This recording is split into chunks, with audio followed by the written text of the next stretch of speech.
Hello बच्चों, आज आप लोग कक्षा 9 के पाठ 7 का अध्ययन करेंगे, जिसका नाम है शुद्ध वायु का महत्व तथा संवातन। इसके अंतर्गत हम लोग सबसे पहले पढ़ेंगे वायु का संगठन। तो देखिए बच्चों, वायु का संगठन, वायु जो है उसके बिना हमारा जीवन असंभव है। प्रत्येक जीवित प्राणी और पौधा जो है वो श्वसन करता है। श्वसन क्या होता है? जो वायु के द्वारा ही होती है। जल एवं भोजन के अभाव में प्राणी थोड़े समय तक तो जीवित रह सकता है, लेकिन वायु के अभाव में वो जीवित नहीं रह सकता। इसलिए वायु का मानव जीवन में बहुत ही अत्यधिक महत्व है। तो शुद्ध और स्वच्छ वायु जो है मनुष्य को स्वस्थ और क्रियाशील रखती है। और वायु का महत्व मनुष्य के अलावा सभी जीवधारियों के लिए होता है, जैसे पेड़ पौधे, जीव जंतु आदि। ये सभी जो है वो वायु के बिना जीवित नहीं रह सकते। तो हम लोग देखेंगे कि वायु का संगठन सबसे पहले फ्रांसीसी वैज्ञानिक लेवाइसियर ने सिद्ध किया था कि जो वायु है वो विभिन्न गैसों का मिश्रण है। तो वायु अनेक गैसों का मिश्रण है। इसमें हम देख लेते हैं। मैंने यहाँ पर एक चित्र बना रखा है आपके सामने। वायु में देखिए, ऑक्सीजन जो है वो 20.95% पाया जाता है। इसके बाद कार्बन डाइऑक्साइड 0.03%, और इसके अंतर्गत अन्य गैसें जो होती हैं वो 0.03% होती हैं। अन्य गैसें कौन कौन सी होती हैं हमारी? Helium, ozone, ammonia, nitric acid, sulphur dioxide, carbon monoxide, ये सारी गैसें अन्य गैसों के अंतर्गत आती हैं। इसके अलावा नाइट्रोजन सबसे ज़्यादा मात्रा में होता है, जिसकी मात्रा होती है 79.08%। तो ये हमारा इतनी सारी गैसें जो है वो वायु के अंदर पाई जाती हैं। वायु में 1/5 भाग जो है वो ऑक्सीजन होता है, और 0.03 अन्य गैसें, 0.03 कार्बन डाइऑक्साइड, और बचा हुआ जितना भाग होता है वो नाइट्रोजन का होता है। आगे हम लोग बच्चों देखते हैं कि वायु में जो विभिन्न गैसें होती हैं उनके क्या क्या गुण होते हैं। तो इसमें पहला पॉइंट मैंने लिया है आपका ऑक्सीजन। ऑक्सीजन गैस जो है वो वायु के लिए जीवन का, वायु के लिए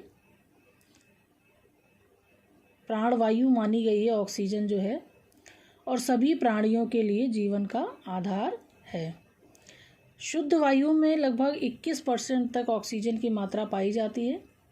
यह सक्रिय गैस होती है। ये रंगहीन, गंधहीन और स्वाद रहित गैस है। ऑक्सीजन गैस जो है वो ज्वलन क्रिया में सहायता करती है। ईंधन, लकड़ी, माचिस, पेट्रोल आदि सभी ईंधन जो होते हैं वो ऑक्सीजन की उपस्थिति में जलते हैं। ऑक्सीजन के साथ जलने की क्रिया को हम ऑक्सीकरण की क्रिया कहते हैं। यही क्रिया हमारे शरीर में भी होती रहती है। ऑक्सीजन का प्राणी शरीर के अंदर विभिन्न क्रियाओं में महत्वपूर्ण योगदान होता है। ऑक्सीजन जो है वो हमारे शरीर को गर्म रखती है और शरीर को शक्ति प्रदान करती है। हम जो भी भोजन ग्रहण करते हैं वो शरीर के अंदर उस भोजन का ज्वलन भी जो है वो ऑक्सीजन के द्वारा ही होता है, और ज्वलन के बाद भोजन जो है वो हमारे शरीर को शक्ति प्रदान करता है। ऑक्सीजन जो है हमारी श्वास प्रणाली का भी नियमन करता है। रुधिर वाहिनियों में लाल रुधिर कण श्वसन क्रिया में फेफड़ों से ऑक्सीजन लेते हैं, और रुधिर कणों में उपस्थित हीमोग्लोबिन जो होता है लौ प्रोटीन युक्त होता है, ऑक्सीजन का शोषण करके रक्त के साथ शरीर के विभिन्न भागों में पहुंच जाता है। तो ऑक्सीजन जो होता है हमारे लिए, शरीर के लिए भी बहुत आवश्यक है, और मूल रूप में ऑक्सीजन का प्रयोग अगर हम करते हैं तो ये हानि पहुंचाता है। ऑक्सीजन नाइट्रोजन के साथ मिलकर श्वसन क्रिया के लिए उपयोगी हो जाता है। नेक्स्ट है हमारा नाइट्रोजन गैस। नाइट्रोजन वायु में सबसे अधिक मात्रा में पाई जाती है, 79%, जैसा कि मैंने अभी आपको बताया था। यह जो होती है वो ऑक्सीजन की ज्वलनशीलता को कम करने का काम करती है। नाइट्रोजन गैस भी रंगहीन, गंधहीन और स्वादहीन गैस है। यह पानी में नहीं घुलती है। यह गैस और ठोस दोनों रूपों में पाई जाती है। नाइट्रोजन जो गैस है वो पौधों और प्राणियों के लिए आवश्यक है।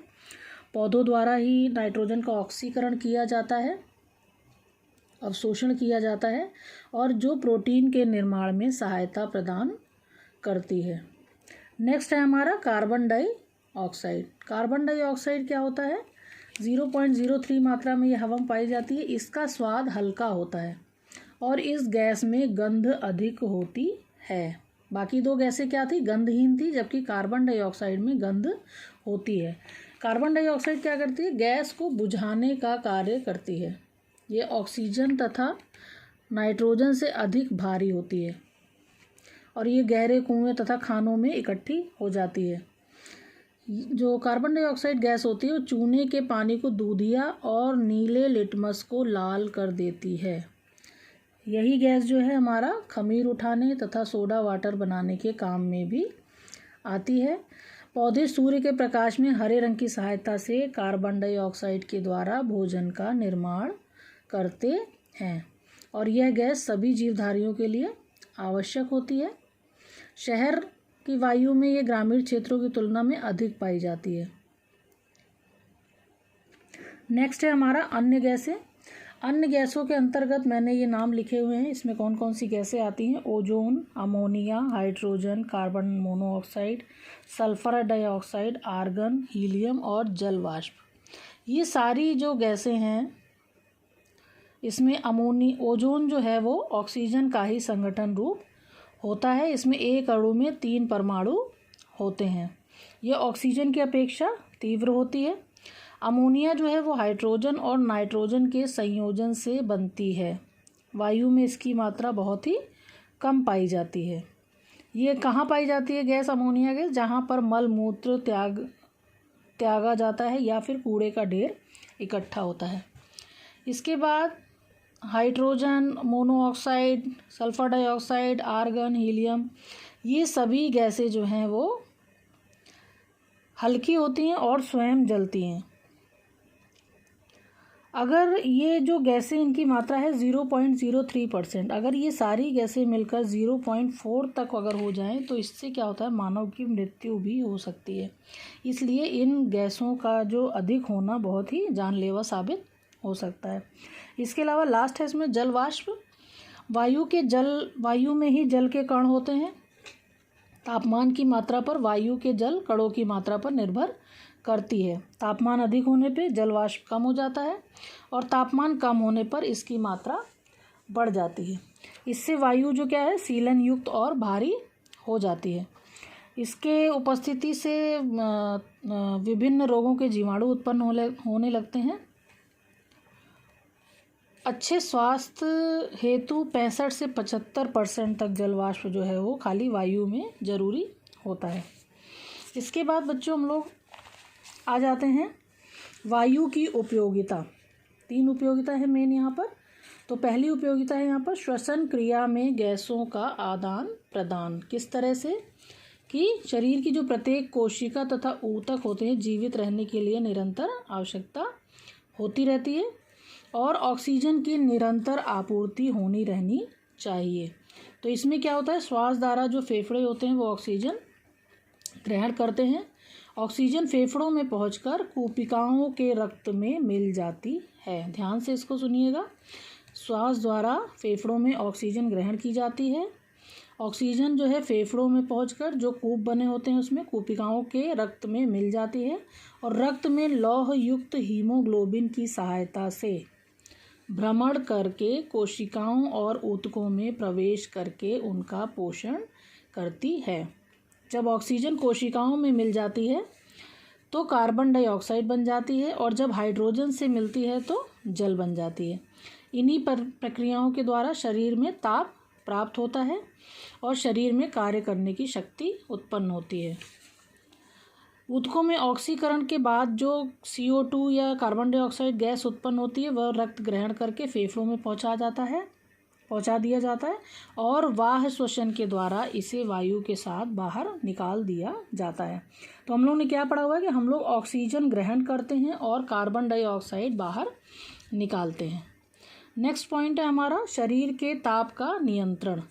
शरीर का जो सामान्य तापक्रम मनुष्य का होता है 98.4 डिग्री फ़ारेनहाइट और कमरे का तापमान जो हमारा होता है वो 550 से लेके 600 फ़ारेनहाइट तक का होता है। तो शरीर का ताप जो होता है वो कमरे के ताप से अधिक होता है।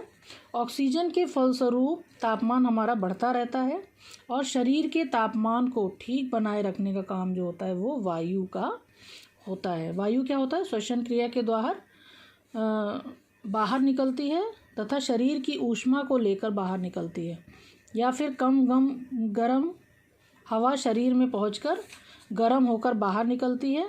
इस निरंतर क्रिया के द्वारा शरीर का तापमान सामान्य बना रहता है। इसके अलावा वायु द्वारा ही जो त्वचा में पसीने के कण वाष्प में बदल देते हैं, पसीने के वाष्प के उड़ने से शरीर का तापमान जो है वो ठंडा हो जाता है या नियंत्रित हो जाता है। तीसरा है हमारा ऊर्जा की उत्पत्ति। ऊर्जा मीन्स एनर्जी। हमारे शरीर में जो एनर्जी प्राप्त करने का काम होता है वो भी वायु द्वारा किया जाता है। किस तरह से? श्वसन क्रिया में जब ऑक्सीजन फेफड़ों से रक्त के हीमोग्लोबिन की सहायता से कोशिका और ऊतकों में पहुंचती है तो ऑक्सीजन वहां पर ऑक्सीकरण की क्रिया के द्वारा ऊर्जा उत्पन्न करती है, जिससे कि मनुष्य और अन्य जीवधारियों की कार्य क्षमता बनी रहती है।